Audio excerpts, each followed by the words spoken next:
بسم اللہ الرحمن الرحیم. ناظرین کل ہم جس ٹاپک پہ بات کر رہے تھے وہ تھی کہ پاکستان اور بھارت نے اس بات پہ اتفاق کیا ہے کہ لائن آف کنٹرول کے اوپر جنگ بندی کی جائے گی, فائر بندی کی جائے گی. یہ ایک خوشائند قدم ہے دونوں ممالک کے جو بارڈر کے اوپر بسنے والے کشمیری عوام ہے مظلوم, یہ ان کے لیے ایک اچھا جو ہے وہ شگون تھا. لیکن اس کے ساتھ ساتھ ہمیں یہ یاد رکھنا چاہیے کہ بھارت وہ ملک ہے جس نے گائے بگائے پاکستان کو نقصان پہنچانے کی کوشش کی ہے.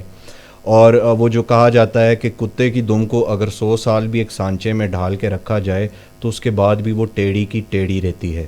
بھارت جو ہے وہ پچھلے کئی سالوں سے اس کوشش میں جٹا ہوا ہے کہ وہ کسی طرح پاکستان کو انٹرنیشنل فورمز پہ ڈپلومیٹکلی ڈیزرٹ کرنے کی کوشش کرے, یا پھر وہ پاکستان کے اوپر جب اس کو باہر سے فرسٹریشن کا سامنا ہوتا ہے تو پھر وہ ایگریشن دکھاتا ہے, جیسے اس نے 26 فروری کو دکھائی تھی اور اگلے ہی دن اس کو منہ کی کھانی پڑی تھی. اگر ہم ہسٹری میں جائیں تو بھارت نے بڑی باتیں تو شروع سے کی ہیں, وہ جیسے کہا جاتا ہے کہ چھوٹا منہ بڑی بات.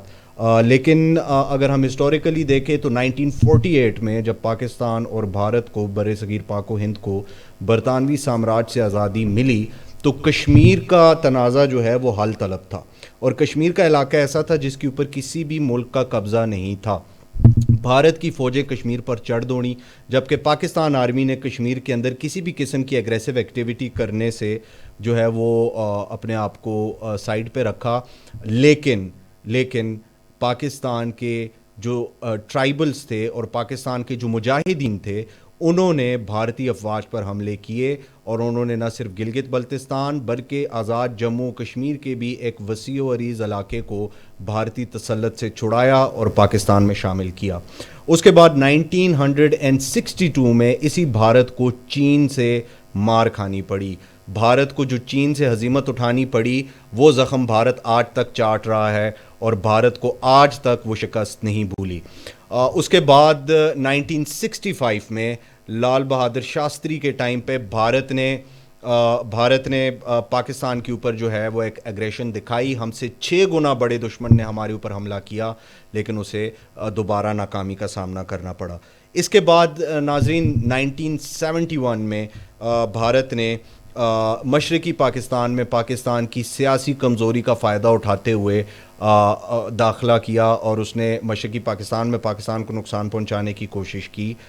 لیکن مغربی بارڈر کے اوپر بھارت پاکستان کو کسی بھی قسم کا نقصان پہنچانے سے جو ہے وہ باز رہا, اور وہ یہ اپنے جو مضموم مقاصد تھے ان میں کامیاب نہیں ہو سکا. اب جو سب سے انٹرسٹنگ فیکٹ ہے ناظرین کہ جو بھارت آج پاکستان کو دھمکیاں لگاتا ہے کہ ہم 6 سے 7 دن کے اندر پاکستان کو شکست دے دیں گے, وہ بھارت ہمیں یہ بتائے کہ جب 1974 کو انہوں نے پوکھران میں نیوکلیئر ٹیسٹ کیا اور بھارت ایک نیوکلیئر پاور بن گیا, اس کے بعد 1998 تک جب پاکستان نیوکلیئر پاور بنا, اس کم و بیش 24 سال کے عرصے میں بھارت پاکستان کو کوئی نقصان کیوں نہیں پہنچا سکا. اگر بھارت میں اتنی سخت تھی کہ وہ پاکستان کا مقابلہ کر سکتا تو یہ بہترین ٹائم تھا جب بھارت پاکستان کو نقصان پہنچا سکتا تھا, لیکن بھارت کسی بھی قسم کی ایگریشن سے باز رہا. اس کے بعد 2003 میں بھارت نے یہ حرکت کی اور بارڈر پہ افواج لے کے آیا, لیکن بھارت کو دوبارہ واپس جانا پڑا. اور پھر 2019 میں بھارت نے پلوامہ کا بہانہ بنا کے پاکستان کے اوپر حملہ کیا, اور جنگل میں بم گرا کے بھارتی طیارے آدھی رات کو فرار ہوئے, اور اگلی صبح پاکستان نے جا کے دن دہاڑے ان کے ہیڈ کوارٹرز پہ حملے کیے. اور جب پاکستانی جہازوں کو چیز کرتے ہوئے بھارتی جہاز پاکستان کی حدود میں داخل ہوئے تو پھر پاکستان کے شیر باز جوانوں نے نہ صرف وہ طیارے گرائے بلکہ ان کا پائلٹ بھی گرفتار کیا. اور اس سے پہلے کہ پاکستانی افواج وہاں پہنچتی عوام نے ان کی اچھی خاصی دھلائی کر دی تھی ابھی نندن صاحب کی, لیکن اگلے ہی دن پاکستان نے خیر سگالی کے طور پہ اس بھارتی پائلٹ کو رہا کر دیا. اب بھارت دھمکیاں لگا رہا ہے جی کہ ہم 2 فرنٹ وار لڑیں گے, اور ہم بھارت کی افواج کو جو ہے وہ 2 فرنٹس پہ لڑا کے چین اور پاکستان کو بیک وقت شکست دے دیں گے. آج ہم اس موضوع کے اوپر بات کریں گے کہ کیا ان عزائم میں بھارت کبھی کامیاب ہو سکتا ہے, کیا بھارت کی ملٹری ہسٹری اس چیز کو سپورٹ یا انکریج کرتی ہے کہ بھارت کسی قسم کا جارحانہ قدم چین اور پاکستان دونوں کے خلاف اٹھا سکے. ہمارے ساتھ لائن پہ موجود ہوں گے عمیر اسلم صاحب, یہ دفاعی امور کے اوپر گہری نظر رکھتے ہیں, اور دوسرے ہمارے مہمان ہیں جی رانا وزیر علی خان صاحب, یہ بھی ماہر دفاعی امور ہیں. تو ہم اپنے دونوں گیسٹ کو پروگرام میں ویلکم کرتے ہیں. تو سب سے پہلے رانا وزیر علی خان صاحب, میں آپ کی طرف آؤں گا.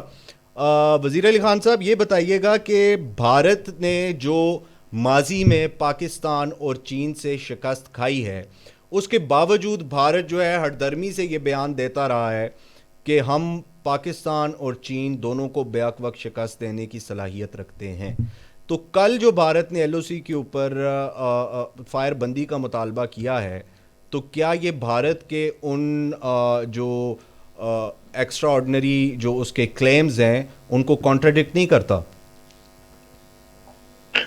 جی بسم اللہ الرحمن الرحیم، اللہم صلی علی محمد وعلی محمد. شجاع بہت شکریہ.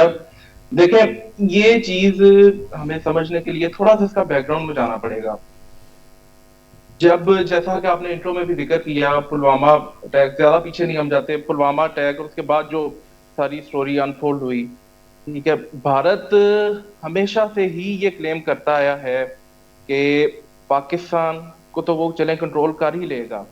بھارت نے یہ ایک اپنا ایک نیا اپنی ڈاکٹرن دے دی ہے کہ وہ چین کو بھی قابو کر لے گا. ٹھیک ہے، اس کی وجہ کیا ہے؟ وجہ اس کی یہ ہے کہ امریکہ دیکھ رہا ہے چین کو ابھرتے ہوئے ایک طاقت، اور اتنی دور کا فرنٹ امریکہ خود تو سنبھال نہیں سکتا، اس لیے اس کو ریجن کے اندر ایک ایک جگہ چاہیے جہاں سے وہ چین کو قابو کر سکے، اور ریجن کے اندر ایک ایسی پاور چاہیے جو کہ امریکہ کے جو ڈیزائنز ہیں ان کو وہ فردر کر سکے. اسی لیے بھارت کے اوپر امریکہ نے اپنا ایک ہاتھ رکھ لیا ہے، اور جس کی وجہ سے وہ آپ کہہ لیں کہ اپنی اوقات سے زیادہ بڑھ کے، ٹھیک ہے لفظ تو چلیں تھوڑا سخت ہے، لیکن اپنی اوقات سے زیادہ بڑھ کے وہ بڑھ کے مارتا ہے کہ میں پاکستان کو بھی قابو کر لوں گا اور چین کو بھی قابو کر لوں گا. حالانکہ جو آن گراؤنڈ سچویشن ہے بالکل اس کے برعکس ہے. ٹھیک ہے، دیکھیں جب حالات قابو سے باہر ہوتے ہیں، ٹھیک ہے، جب جنگی سچویشن بن جاتی ہے تو بڑکیں بہت دور رہ جاتی ہیں. ٹھیک ہے، اس کے لیے آپ کو اپنے انٹرنلی حالات بھی آپ نے دیکھنے ہوتے ہیں. ٹھیک ہے، انڈیا کے اندر سے اس ٹائم پہ آپ چیک کریں کہ کسانوں کا جو ایشو اٹھا ہوا ہے، اس کے علاوہ جو نیکسل سٹیٹس ہیں، ٹھیک ہے، اب نیکسلائٹ موومنٹ جو ہے، ٹھیک ہے، اور ناگالینڈ کے اندر بھی علیحدگی پسند ایک تحریک اٹھی ہوئی ہے. تو کیا انڈیا ان حالات میں ایک فرنٹ کھول سکتا ہے چائنا کے خلاف؟ تو آپ وزیر کیا سمجھتے ہیں کہ کیا امریکہ جو ہے وہ بھارت کو یوز کر رہا ہے اور اپنے جو جسے کہتے ہیں کینن فوڈر بنایا جا رہا ہے کہ اپنی جو عزائم کی بھٹی ہے اس میں بھارت کو جھونکا جا رہا ہے کہ اس کو چین کے خلاف استعمال کیا جائے اور اس کے بعد جو ہے وہ چین سے اپنی مرضی کے نتائج برآمد کرائے جائیں؟ تو کیا بھارت، آپ کیا سمجھتے ہیں کہ اس وقت خطے کے اندر بھارت یوز ہو رہا ہے امریکہ کے ہاتھوں؟ جی بالکل یوز ہو رہا ہے. اور حالات اب شجاع، جب کولڈ وار کے بعد امریکہ کو ایک کھلی چھٹی مل گئی، وہ ایک سول پاور ابھر کے امریکہ اٹھا، اب اس طرح کے حالات نہیں رہے. ٹھیک ہے، اب چین آہستہ آہستہ اوپر آ رہا ہے، ایک حقیقت بنتا جا رہا ہے، ایک اکنامک پاور بنتا جا رہا ہے. ٹھیک ہے، اور اس کو کنٹرول کرنا کوئی آسان بات نہیں ہے. دیکھیں آپ چلتے جائیں چائنا، ساؤتھ چائنا سی سے لے کے نیچے سری لنکا تک، ٹھیک ہے، اور پھر آگے چابہار تک آ جائیں. ٹھیک ہے، چین کیسے کیسے اپنی پوزیشن اسٹرانگ کرتا جا رہا ہے. ٹھیک ہے، اور اس کو یہ چیزیں کرنے کی ضرورت کیوں پیش آ رہی ہے؟ کیونکہ پیچھے امریکہ نے ہاتھ بھارت کے اوپر رکھا ہوا ہے. ٹھیک ہے، اور یہ اتنا آسان بات نہیں اب رہی. اور اسٹرنگ آف پرلز کی جو آپ نے بات کی کہ اسٹرنگ آف پرلز کی ایک جو پالیسی ہے کہ ساؤتھ چائنا سی کے اندر ڈفرینٹ ممالک جو ہیں ان کو یوز کیا جائے، اور پھر نیچے آپ جب آ جاتے ہیں انڈین اوشن کے اندر تو وہاں پہ بھارت جو ہے اس کے خلاف چین نے بنگلہ دیش کو جو کاکسس بازار میں ان کو نیول بیس بنا کے دیا جا رہا ہے، اور اس کے علاوہ جو ہے سری لنکا کے اندر ہیمن ٹوٹا کے اندر چین نے اپنا ایک نیول بیس بنایا ہے، پاکستان کے اندر چین نے گوادر کو ڈیولپ کیا ہے، اور ایران کے اندر جو کہ واحد راؤٹ تھا ایکسیپٹ پاکستان جو چین کے بھارت کے لیے واحد راؤٹ تھا to get to central Asia, اس کو بھی چائنا نے چوک کر دیا ہے بالکل. اور چابہار کے اندر چائنا نے $400 بلین کی انویسٹمنٹ جو ہے وہ اس کا انفلکس ہوا ہے ایران کے اندر، جس سے بڑی حد تک جو ہے وہ چابہار کی پورٹ کو ڈیولپ بھی کیا جائے گا. تو اس طرح بھارت کے رستے جو ہیں وہ ریجن میں مسدود ہوتے جا رہے ہیں. ہم اپنے دوسرے گیسٹ جو ہیں عمیر اسلم صاحب، ان کی طرف جائیں گے. عمیر، میرا کوسچن آپ سے یہ ہوگا کہ جیسے بھارت نے بڑے عرصے یہ دعویٰ کیے رکھا کہ ہمارے پاس ایئر سپیریورٹی ویپنز ہیں، MiG-29 ہیں، Su-30 MKIs ہیں، ہمارے پاس میراج 2000 ہے، ہم نے ڈسالٹ رفیل خرید لیے، وی ہیو ایئر سپیریورٹی. اس ایئر سپیریورٹی کو پاکستان نے اٹھا کے کچرے کے ڈھیر میں پھینک دیا 27 فروری کو، اور پاکستان نے صرف اور صرف JF-17 تھنڈر کا استعمال کیا جو کہ پاکستان میڈ ہے، اور اس سے پاکستان نے بھارت کے ایئر سپیریورٹی ایئر کرافٹ یعنی کہ Su-30 کو بھی گرایا، اور اس کے علاوہ MiG-21 جو ان کا فلائنگ کافن ہے اس کو بھی گرایا، ان کے پائلٹ کو بھی گرفتار کیا. تو کیا بھارت جو ہے یہ گیدڑ بھبکیاں دینا کبھی بند ہوں گی کہ اتنا اسٹیٹ آف دا آرٹ اسلحہ ہونے کے باوجود بھی بھارت جو ہے وہ اپنے آبجیکٹیوز حاصل نہیں کر سکتا، اور پاکستان اپنے انڈیجنس ایئر کرافٹ سے ان کے state of the art aircraft کو گرا دیتا ہے؟ تو کیا یہ جو امر ہے یہ بھارت کا منہ بند کر دینے کے لیے کافی نہیں ہے؟ جی، سب سے پہلے تو میں آپ کو I would like to congratulate you کہ آپ نے اتنا اچھا ٹاپک چوز کیا ہے. آج تھینک کل یو. جس کو بھی دیکھو وہ اسی سوال کی طرف جا رہا ہے. جو پاکستان میں جتنے بھی افراد ہیں، جتنے بھی چائنیز ہیں یا جتنے بھی انڈینز ہیں، ان کو اس چیز کا جواب چاہیے. پوری جو ساؤتھ ایشیا کا جتنا بھی سیکیورٹی انوائرمنٹ ہے وہ اسی کے گرد گھوم رہا ہے.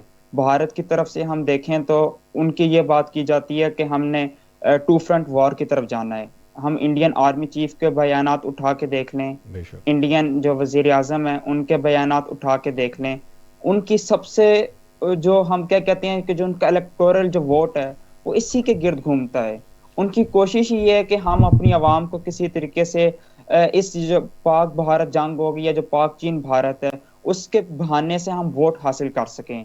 ہم دیکھ سکتے ہیں کہ پلوامہ میں جو کچھ ہوا، پلوامہ ایک اب تو دنیا کو پتہ چل چکا ہے کہ بھارت نے خود اپنے فوجیوں پہ اٹیک کروایا تھا.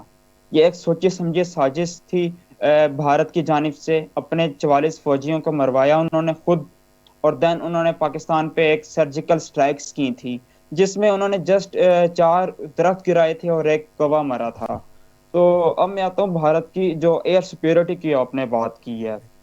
بھارت ایئر سپیورٹی کی اگر بات کریں تو اس ٹائم جو بھارتی جو کلاسیفائڈ ڈاکومنٹس ہیں اس کے مطابق بھارت کو 42 اسکواڈرنس کی ضرورت ہے. ایگزیکٹلی. لیکن اس ٹائم بھارت کے پاس صرف 30 اسکواڈرنس ہیں، اور اس 30 اسکواڈرن میں بھی ان کے پاس میکسیمم MiG-21 ہیں، جیگوارز ہیں، جن کو وہ 2 یا 1 سال کے اندر اندر ریٹائر کر دے گا. جب مکس کو اور جیگوارز کو ریٹائر کرے گا تو اس کے پاس پیچھے کچھ بھی نہیں بچے گا. صرف ان کے پاس یہ جو رافیل لے رہے ہیں وہ بچ جائیں گے یا جو Su-30 بچ تیجس جائیں گے. عمیر ڈیولپ کیا جا رہا ہے حال تیجس، کیا وہ آپ سمجھتے ہیں وہ جہاز اس قابل ہے کہ اس سے پرانے جہازوں کی ریپلیسمنٹ کی جا سکے؟ نہیں، میرا نہیں خیال، بیکاز ابھی اگر آپ تیجس کی بات کریں تو وہ ابھی تک فلی ڈیولپڈ ہی نہیں ہے. ایگزیکٹلی. آج کا جو ایئر سپیورٹی ہے اس میں beyond visual range BVR missiles کی بڑی امپورٹنس ہے. اب اگر 2 سال پہلے کی بات کروں تو پاکستان نے جو بھارت کے جو جنگی جہاز گرائے تھے وہ انہی میزائلز کی مدد سے گرائے تھے. لیکن اگر میں تیجس کی بات کروں تو Tejas unfortunately BVR missile fire ہی نہیں کر سکتا. تو اس کے باقی تو پہلو کی طرف ہمیں جانے کی ضرورت ہی نہیں ہے. سب سے اس کے ناکامی یہ ہے کہ وہ BVR میزائل تک فائر نہیں کر سکتا، تو ہم اس کے بارے میں اور کیا بات کریں. بالکل. اور وزیر علی خان صاحب، میرا آپ سے کوشچن ہوگا کہ آنے والے دنوں میں بھارت کی طرف سے جو ہے وہ اس چیز کا عندیہ دیا گیا ہے کہ وہ کم و بیش کوئی $75 ارب کا اسلحہ خریدنا چاہتے ہیں اوور دا 5-6 ایئرس. پاکستان کو اس وقت سمارٹلی اپنے ویپنز چوز کرنے ہوں گے، یعنی کہ پاکستان اگر بھارت کے جہاز جو خریدے جا رہے ہیں، فار ایگزامپل اگر ہم صرف Su-30 MKI کو کنسیڈر کریں تو وہ $62 ملین کا ایک جہاز ہے، 1 یونٹ. اور بھارت کے پاس آلموسٹ اس کے 272 کے قریب یونٹس پڑے ہیں Su-30MKI کے, اور اگر ان کی کل لاگت نکالی جائے تو یہ کم و بیش 16,885 ملین ڈالرز کے قریب ان کی جو ہے ورتھ بنتی ہے ان جہازوں کی, جو کہ پاکستان جیسے ملک کے لیے پروکیور کرنا over short period of time تقریباً ناممکن ہے. ہم اتنی تعداد میں جہاز, اتنے اسٹیٹ آف دا آرٹ جہاز نہیں خرید سکتے. لیکن اگر ہم رشین میڈ S-400 جو ان کا ایئر ڈیفنس سسٹم ہے اس کو پروکیور کرنے کی کوشش کریں تو وہ ایک ایسا ایئر ڈیفنس سسٹم ہے جو کہ 300 ملین ڈالرز کا ایک یونٹ ریکوائرڈ ہوتا ہے, جو کہ آلموسٹ 80 ٹارگیٹس کو ایٹ اے ٹائم انگیج کر سکتا ہے over the distance of 400 kilometers and up to the height of 96,000 feet. تو اگر ہم ایسا کوئی ایئر ڈیفنس سسٹم ایکوائر کر لیتے ہیں, اور ہم اگر 5 کے قریب ایسے ایئر ڈیفنس سسٹمز ایکوائر کرتے ہیں جو کہ ہمیں 1500 ملین ڈالرز کے یعنی کہ 1.5 بلین ڈالرز کے پڑیں گے, تو آپ کیا سمجھتے ہیں کہ یہ ایئر ڈیفنس سسٹمز جو ہیں یہ بھارت کے ایٹ لیسٹ 272 جو Su-30MKIs ہیں ان کو ٹیکل کرنے کے لیے کافی نہیں ہے؟ جی شجاع, جیسا میں آپ کی بات کو آگے بڑھاتے ہوئے کہوں کہ پچھلے دنوں جب امریکی صدر ٹرمپ کے ساتھ جو بھارت کے جو اگریمنٹس طے پائے, ٹھیک ہے, جن کے اندر جو بیکا کا ایک اگریمنٹ تھا, ٹھیک ہے, وہ کوآپریشن اور اگریمنٹ اور basic exchange of geopolitical and intelligence کی جو شیئرنگ کا جو ایک ان کا تھا اگریمنٹ, وہ, اور اس کے علاوہ جو فیول جو شپس کے جو فیول کی ریفلنگ کا اس کے اندر معاملات تھے, اگر تو جنگ کے حالات بنتے ہیں, ٹھیک ہے, اور کمیونیکیشنز کی جو امریکہ کی طرف سے فراہمی جنگی حالات میں, یہ چیزیں طے پائیں. اور اس کے علاوہ امریکہ سے جو انہوں نے جہاز خریدنے کے ہم خبریں سن رہے تھے کہ F-16 کی طرز پہ جو اگر مجھے کریکٹ کر دیجیے گا وہ F-20 سمتھنگ اس کا نام ہے, اس کی ٹیکنالوجی F-21, ٹھیک ہے, اس کی ٹیکنالوجی کے ٹرانسفر کے بھی اگریمنٹس ہم سن رہے تھے کہ وہ بھی شاید طے پا جائیں, ٹھیک ہے. اس میں جو آپ بات کر رہے تھے ایئر ڈیفنس کے حوالے سے, ٹھیک ہے, روس کے ساتھ اگر ہم کوئی اس طرح کا اگریمنٹ کریں اس سے تو بہتر اور کوئی چیز نہیں ہوگی. لیکن چین کے ساتھ پچھلے دنوں میں ہم نے جو اگریمنٹس ہم نے کیے ہیں ایئر ڈیفنس سسٹم کی ایکوائرنگ کے لیے, ٹھیک ہے, ایشوریٹ جو ایئر ڈیفنس سسٹم ہے وہ ہم نے چین سے ڈیولپ کروایا, ٹھیک ہے, QW185AM جو ہے سسٹم, ٹھیک ہے, یہ چین ہمیں ڈیولپ کر کے دے رہا ہے, ٹھیک ہے. یہ کیو جو آپ ایئر ڈیفنس سسٹم کی بات کر رہے ہیں کہ یہ جو کشمیر میں ہمارا بھارت کے ساتھ ایک سکفل ہوا تھا جو پلوامہ کے بعد, آئی گیس اس کے بعد یہ ایکوائر کیے گئے. جی بالکل, ایگزیکٹلی, بالکل, کیونکہ اس ٹائم پہ ہماری جو وہ کشمیر بارڈر ہے that was totally prone to the air attack, because وہاں پہ کوئی ایئر ڈیفنس سسٹم موجود نہیں تھا.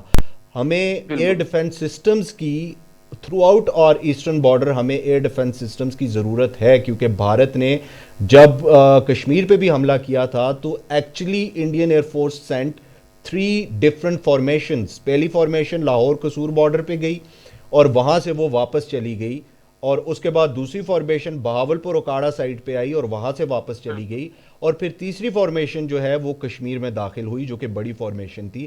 تو ہمیں اس تمام تھرو آؤٹ اس 2240 کلومیٹرز یا 1700 kilometres I guess Indian border ہے ہمارا, اس کے اوپر ہمیں تھرو آؤٹ ریگرس جو ہے وہ بیسس پہ وہاں پہ ہمیں ایئر ڈیفنس سسٹمز کی ضرورت ہے.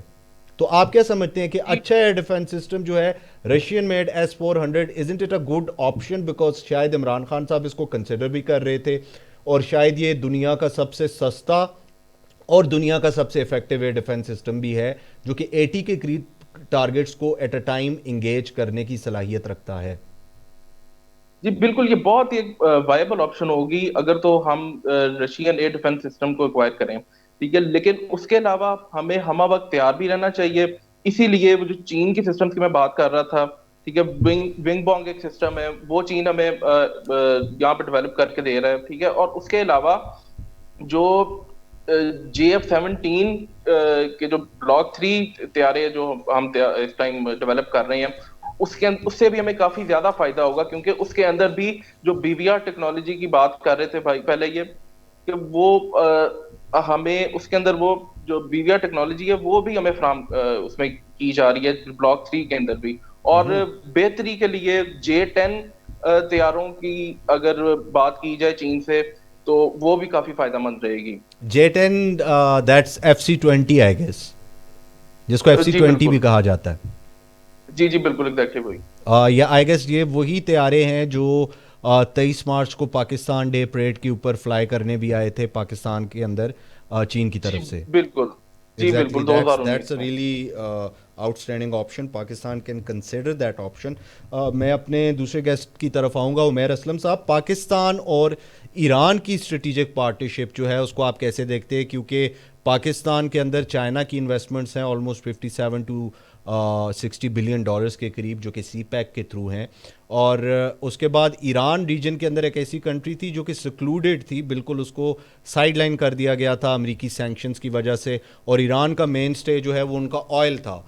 چائنا نے انٹروین کرتے ہوئے امریکن بلف کو کال کیا اور چائنا نے 400 بلین ڈالرز کا ایک ایران کے ساتھ ایگریمنٹ کیا جس میں وہ 25 سال تک ایران سے آئل خریدے گا، اور اس کے ساتھ ساتھ وہ ایران کے اندر infrastructural defence and other developmental projects جو ہیں ان کو بھی انیشیٹ کرے گا، جن کے اندر چابہار بھی انکلوڈیڈ ہے، اور وہاں سے انڈیا کو کک آؤٹ کر دیا گیا ہے. تو آپ آنے والے دنوں میں ویزاوی چائنا، پاکستان اور ایران کی جو ایک اسٹریٹجک پارٹنرشپ ہے اس کو کہاں دیکھتے ہیں؟ جی دیکھیں، یہ جو چابہار کی بندرگاہ ہے یہ ہمارے لیے، پاکستان کے لیے تو اتنا وائٹل پوائنٹ نہیں ہے، بیکاز اس کے ساتھ ہی چابہار اور جو گوادر کا ہم ڈسٹینس دیکھیں دونوں کا بندرگاہوں کا آپس میں، وہ انتہائی کم ہے. تو ہمارے لیے تو وہ جو چابہار کی بندرگاہ ہے وہ اتنا امپورٹنٹ نہیں ہے، لیکن چائنا کے لیے وہ بہت امپورٹنٹ ہے. اور سب سے اہم بات جس کنٹری میں وہ ہے، ایران کے لیے تو وہ بہت زیادہ اہمیت کی حامل ہے. پہلے بھارت کی طرف سے ہمیں یہ خبروں میں یہ چیزیں آ رہی تھیں کہ بھارت انویسٹمنٹ کرنا چاہ رہا ہے، وہاں پر اپنا پیسہ لگا رہا ہے، لیکن بعد میں چائنا نے، جیسے ابھی آپ نے بات کی ہے کہ چائنا نے وہاں سے وائٹ واش کر دیا بھارتی جتنی بھی اس کی سرمایہ کاری تھی. تو ابھی چائنا اپنی طرف سے جو کچھ کر رہا ہے تو وہ پاکستان کے لیے بڑا اہم ثابت ہونے والا ہے آنے والے وقتوں میں. ابھی جو سی پیک سے ہم اس کو کیا کہتے ہیں کنیکٹ کر سکیں گے، لنک کر سکیں گے. جو ہماری شپمنٹس ہوں گی وہ زیادہ کیا کہتے ہیں اس کو زیادہ جلدی پہنچایا کریں گی. تو یہ چائنا کے لیے بھی بہت امپورٹنٹ ہے. چائنا کو ایک روٹ پرووائڈ کرے گا، کیا کہتے ہیں آپ، یہاں سے ساؤتھ ایشیا سے. پہلے اس کی جتنی بھی شپمنٹس ہیں وہ اوپر سے جاتی ہیں، کیا کہتے ہیں، ساؤتھ چائنا سی، لیکن ابھی اس کو یہاں سے ایک روٹ پرووائڈ ہو جائے گا، کیا کہتے ہیں، یہ گوادر سے اور چابہار سے. دوسری آپ نے بات کی ہے پاکستان اور چائنا اور جو ایران کے اسٹریٹجک پارٹنرشپ ہے، تو اس کے لیے یہ میں کہنا چاہوں گا کہ امریکہ جتنی بھی سینکشنز ہیں انہوں نے ایرانین جو اکانومی ہے اس کو تباہ کر کے رکھ دیا ہے. ایران کو اس ٹائم ایک ایسے ممالک کی ضرورت ہے جو انویسٹمنٹ کرے، جو جتنا زیادہ پیسہ لگا سکے. ایران کو اس ملک کی ضرورت ہے، اور چائنا انویسٹمنٹ کرنے کے لیے بالکل تیار کھڑا ہے. تو ایران کے لیے بہت اچھی بات ہے کہ چائنا وہاں پر انویسٹمنٹ کر رہا ہے، پیسہ لگا رہا ہے. تو اس طریقے سے وہ جو انویسٹمنٹ ہے وہ ایک طریقے سے پاکستان اور چائنا کو بھی ایک کلوز کرنے کا باعث بنے گی، بیکاز چائنیز اور پاکستانی جو ہے اسٹریٹجک پارٹنرشپ اس کا تو آپ کو پتہ ہی ہوگا. ایگزیکٹلی، وہ تو بہت امپورٹنٹ اسٹریٹجک پارٹنرشپ ہے، اور ایران کی انوالومنٹ جو اسٹریٹجک پارٹنرشپ میں ہے وہ انتہائی امپورٹنٹ ہے. وزیر علی خان صاحب، آپ سے میرا کویسچن ہے کہ انڈیا نے ریسنٹلی اپنا جو ہے وہ ایک اسٹریٹجک پارٹنرشپ جو تھی یا اپنا ایک بلاک تھا وہ چینج کیا ہے. وہ چاہے انڈیا نے ایکسپوزڈلی نہیں کیا، لیکن ہمیں امپلائی ہو رہا ہے انڈیا کے ایکشن سے اور انڈیا کی پالیسیز سے کہ انڈیا جو ایسٹرن سفیئر تھا، یعنی کہ رشیا کا جو ایک انفلوئنس تھا، اس سے نکل کر انڈیا امریکہ کے انفلوئنس میں چلا گیا ہے، اور انڈیا نے امریکہ کو انتہائی درجے تک اکوموڈیٹ کیا ہے during the past few years, اور جس سے رشیا اور انڈیا کی پارٹنرشپ جو ہے وہ خطرے میں پڑ چکی ہے. تو آپ کیا سمجھتے ہیں کہ ایک امریکہ سے پارٹنرشپ ڈیولپ کرنے کے لیے انڈیا نے کچھ بڑی قربانی نہیں دے دی، کیونکہ اب انڈیا سے جو ہے وہ رشیا کی پارٹنرشپ بھی خطرے میں پڑ چکی ہے، اب ایران بھی جو ہے وہ انڈیا کے ساتھ اسٹریٹجک پارٹنرشپ کرنے سے باز رہے گا کیونکہ چائنا وہاں پہنچ چکا، امریکہ انڈیا میں پہنچ چکا ہے اور چائنا ایران میں آ چکا ہے، اور اس کے علاوہ جو ہے چائنا تو آلریڈی جو ہے وہ انڈیا کے خلاف ہے. تو کیا یہ ایک بلاک، نیا بلاک نہیں بنتا نظر آ رہا آپ کو، جس میں چائنا، رشیا، پاکستان، ایران اور ٹرکی تک جو ہے وہ انوالو رہیں گے؟ کیونکہ ٹرکی نے بھی، آپ نے دیکھا ہوگا کہ امریکہ نے بڑا تھریٹن کیا کہ آپ F-35 کو اپنے انوینٹری میں رکھتے ہوئے S-400 کو انکلوڈ نہیں کر سکتے، کیونکہ S-400 is the air defence system of Russia and F-35 is the best aircraft created by United States of America. تو امریکہ کا یہ ایک اصرار تھا کہ ترکی جو ہے وہ روس سے S-400 نہ خریدے، بلکہ ہم آپ کو Patriot air defence system provide کریں گے، لیکن ٹرکی نے اس کو ٹھکرا دیا. آج ٹرکی نے S-400 خرید لیے ہیں، یعنی کہ رشیا ٹرکی پارٹنرشپ قریب آ گئی ہے.